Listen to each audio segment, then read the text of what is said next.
Peggy 18.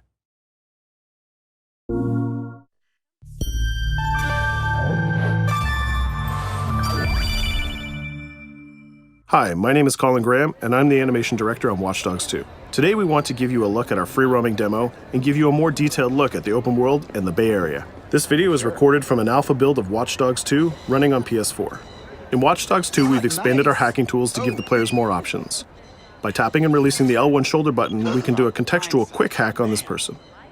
If we want more hacking options, we simply hold the L1 button while focusing on our target. Now we can see that there's 4 contextual hacks available on this car. Using the L1 button in 2 different ways allows the players to have fast access to the most common hacks, but it also opens up additional contextual hacks. This gives the player more hacking options than before. We've also added a NetHack view to the hacking toolkit, which allows you to toggle a digital filter to see the world like a hacker. We can easily pick out hacking opportunities and also pick out strange digital signals and data anomalies that are of interest to us. The orange signal indicates that there's a person whose digital profile has interesting properties for us to investigate. So let's take a closer look. When we're exploring the world, NetHack is a very useful tool to help us identify people or items of interest. It's a really good idea when you explore the open world to use your NetHack and look around, because you never know what you'll find. We can hack into his phone and read his text messages to get a clue about what's happening. As a hacker, it's really easy for Marcus to get someone's personal information. This guy's text messages indicate that he's experiencing strange behavior happening on his phone. He seems to think that it happens every time he comes to this exact area. Let's see what our DedSec teammates think about these strange signals. That felt like a rock star pose. Found something weird. Sweet! Get a picture. No, I mean, my MC catcher detector is going off. We really need to find a better name for that. Why? That's the technical name. My Stingray sniffer tells me somebody's leeching data off of people's phones below. Looks like the data's going to Coit Tower. See? Weird. Weird indeed. Marcus has detected that there's an illegal Stingray box deployed somewhere around Coit Tower.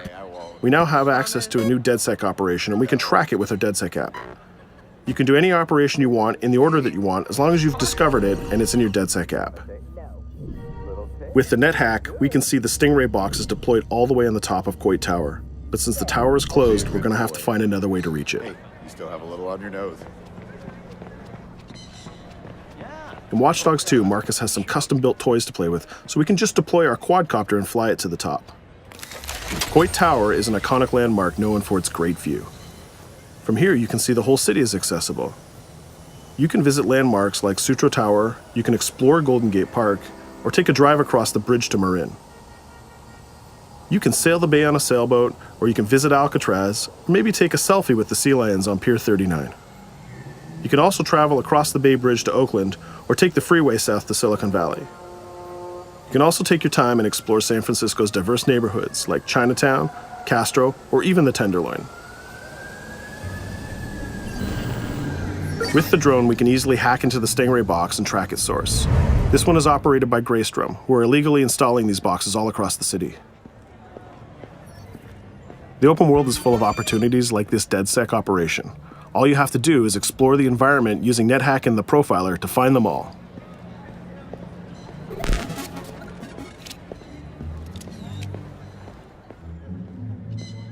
There we go. This one has a breadcrumb trail I can follow. Nice. Where's it go? Looks like Greystrom set up a warehouse out by the piers. You wanna bet I can find some shady shit in there? Definitely some shady shit in there. We can open our smartphone and select the DedSec app to track this operation.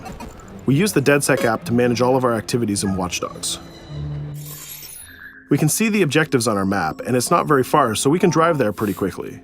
The Noodle Map app can be used to locate different landmarks and areas of interest. The entire Bay Area is yours to explore from the very beginning of the game, so you don't need to unlock anything. There's also a shop on Pier 39 where we can customize Marcus's outfit, and there's some other open world activities we can check out along the way too. Let's take this car and head down to the waterfront. Cars are particularly vulnerable to a hacker like Marcus, and you can acquire a skill that allows you to simply unlock any car in the game with your phone. One of the biggest feedbacks we got from the fans after the first Watch Dogs game was about the driving. We've significantly improved the driving to make it more responsive and accessible to a wider number of players. Driving was reworked extensively with a team of experts from Ubisoft Reflections. This is a particularly important improvement because San Francisco is known for its steep hills and its tight winding streets. Of course, driving and hacking go hand in hand, and you can still hack steam pipes, traffic lights, and you can also hack individual vehicles. As you can see, it's much easier to drive through the city in Watch Dogs 2. Let's pull up here at iconic Pier 39 and take a quick look around.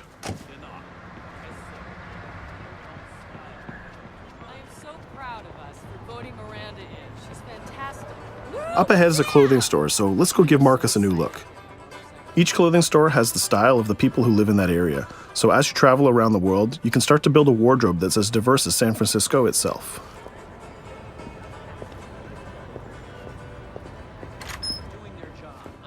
There are over 700 unique items of clothing that Marcus can purchase to wear, with over 1 billion possible combinations.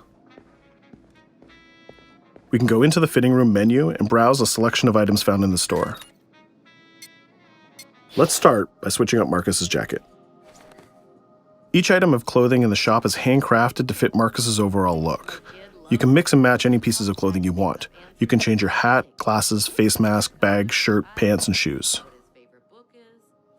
There's some nice normcore hoodies in here, but I think we should go with the shirt with the giant skull on it. Let's take a look at what we got for shoes. Since people who come to Pier 39 are often tourists, we have styles of shoes that they would buy. We can go with these comfortable gator shoes or maybe some open-toe sandals. Or if you really want to make a statement, you can buy the awkward socks and sandals combo.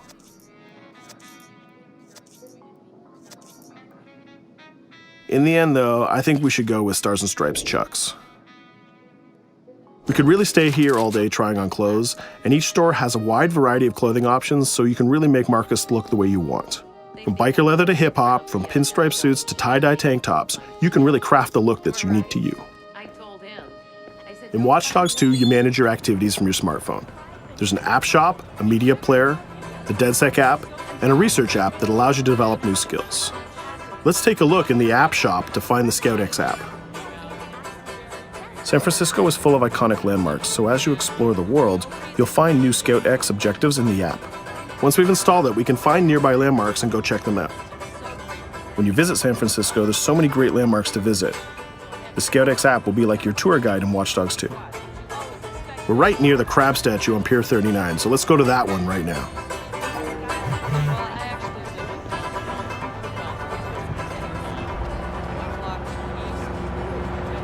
These tourists have the right idea. We'll just pop open our phone and select our camera and take a picture of this giant crab.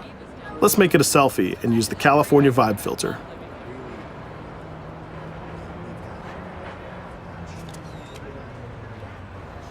What's that? Uploading the photos to the ScoutX app will give you more followers, and you'll need those followers to progress through the game. So we had a look around and we bought some new clothes, but let's get back on track and head to that next pier, and we'll take care of that stolen data at the Greystrom site.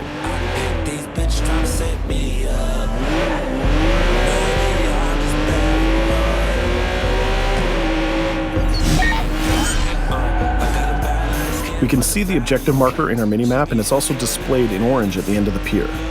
Let's park our car past the scissor lift and go scout the place on foot. Operations in Watch Dogs 2 are almost always a free approach, so you can go after the objective from any direction. Let's start by getting into cover and scouting our enemies and see if we can spot the objective. From there we can make a plan of attack. We can launch our drone and scout the area. We can use our NetHack view to see that there are guards patrolling the rooftop, and the objective is in a small office.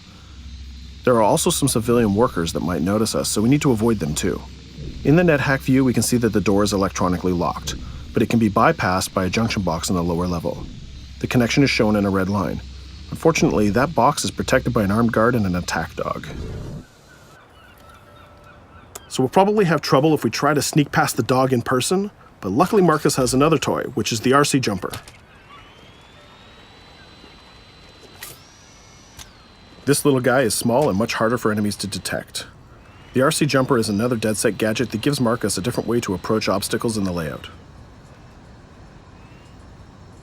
The RC jumper has this cool little robotic arm that's been hacked into the body.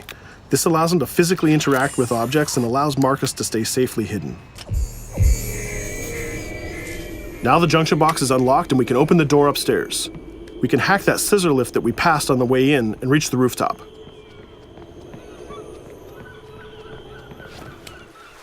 By hacking into the OS of the scissor lift, Marcus can take remote control of it. Not only can you raise it up and down, but you can actually drive it around anywhere you want in the world. This level of control gives players total freedom when dreaming up an approach to a mission.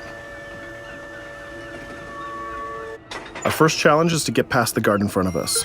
So let's hack into the security camera and see how he might be vulnerable.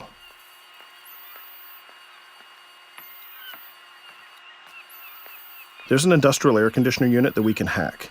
We can set it to explode when the guard comes close, and we can hack it to attract the guard with a strange noise. The guard will go investigate the noise and walk straight into the trap we set. Shit. Does anyone know first aid?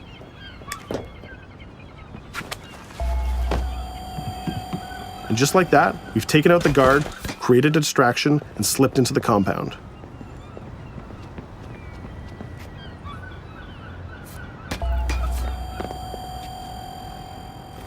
A more direct way to neutralize a guard is to use the non-lethal stun gun. Marcus has an array of non-lethal tools and techniques, and you can complete the entire game without actually killing a single enemy. Since we already unlocked this door with our RC jumper, we can just quick hack it to open it. Now we're in the room, we just need to install one of our custom DedSec boxes into this Bloom terminal, and we've completed our final objective. All that's left to do now is escape undetected. Each operation we undertake will give us more followers. And more followers will allow you to take on even bigger operations. So let's get off this pier and explore a little bit more.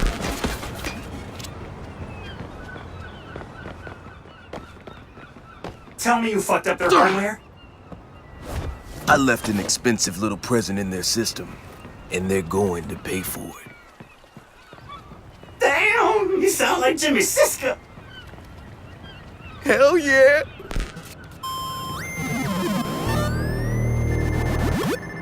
Up ahead, we'll notice there's another player hanging about.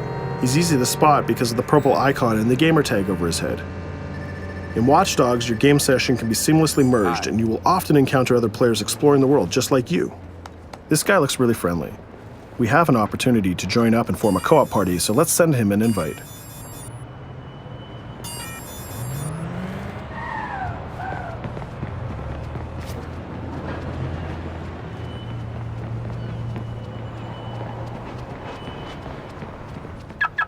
Now that we're joined in a session, we can complete co-op missions together and take on even bigger and tougher targets. 2 hackers are better than 1.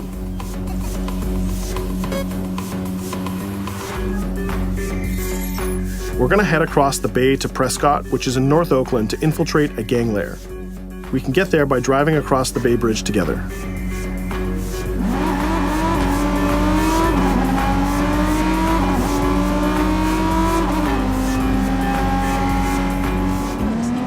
Alright, we can see that we're in a much different neighborhood than before. This is Prescott, a subdistrict of North Oakland, and the location of our next co-op operation. With our partner, we can go together and activate this mission.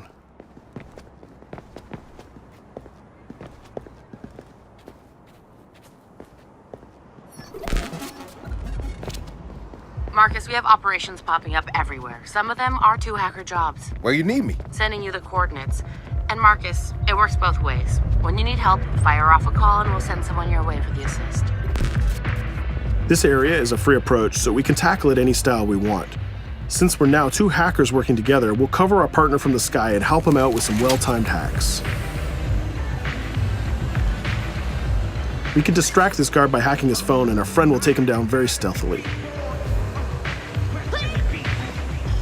We'll continue to scout the area and find more lookouts, like this gang member on the rooftop. You can automatically tag them, and once they're tagged, both players can see them. Our partner is going to sneak up on the rooftop and take out this guard, and we can help him with some well-timed hacks.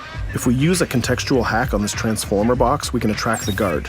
Our partner has an easy shot with his stun gun from that distance.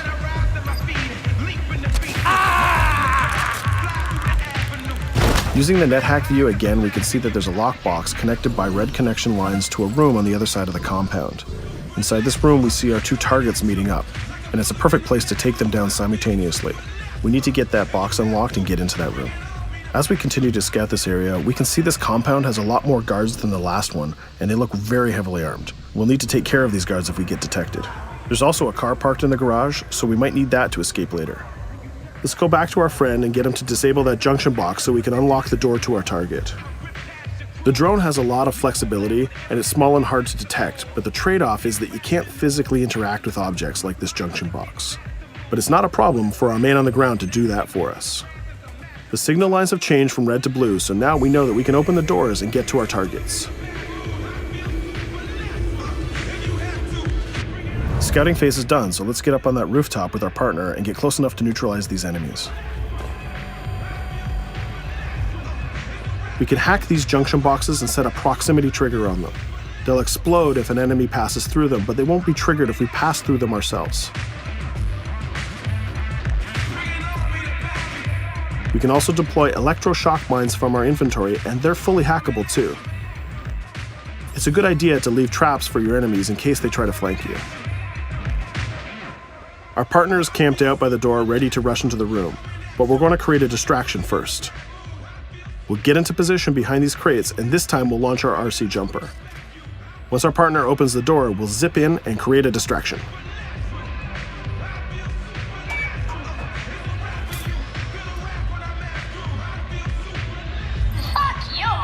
Our jumper has another feature too. It can launch foul-mouthed taunts and make people angry. Now's our chance. The gang leaders are distracted, so let's rush the room. This guy was pretty tough, but getting a thunderbolt to the face will ruin his day. Now we have a cell phone and all the evidence that we need. We just need to plan a way out of here. We can switch back to our quadcopter, which is hovering where we left it, and take a look at what's going on from the sky. We can see one of the guards is rushing up the stairs to help his boss, but our partner has that door covered with his DedSec rifle. There's another guard on the ground level who's alerted to our gunfire, so let's use a contextual hack on him. We've changed his profile to make a rival gang think that he's a police informant. The rival gang will come to this compound and take care of him for us. Things are heating up, so we're gonna have to improvise a little bit. We can hack the car in the garage and reverse it away from the enemies so we can use it for our getaway. The rival gang just arrived and they've engaged in a gang war with the remaining guards. These guys aren't messing about, they're armed with grenades and body armor. We'll take some higher ground and use our DedSec 3D printed assault rifle to take them on. They're here somewhere. Find them. Hey, he lost us. A call. We better leave it. There's still one guard left, so we can hack his headset, which leaves him vulnerable to a takedown.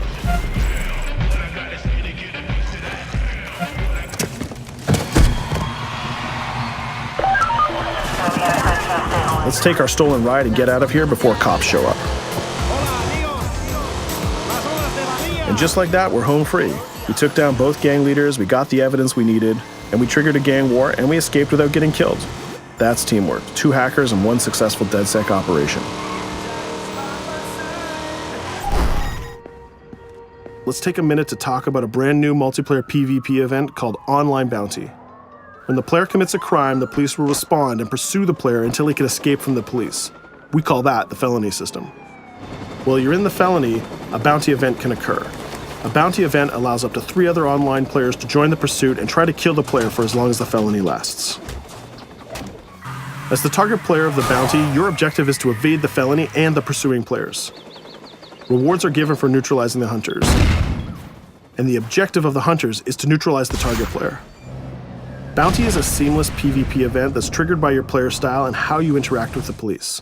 If you are the type of player who's always in conflict with police, you'll have a higher chance of having a bounty placed on you. But if you can neutralize the hunters, you'll get additional rewards. I hope you've enjoyed our walkthrough of the open world of Watch Dogs 2, and I hope to see you online November 15th.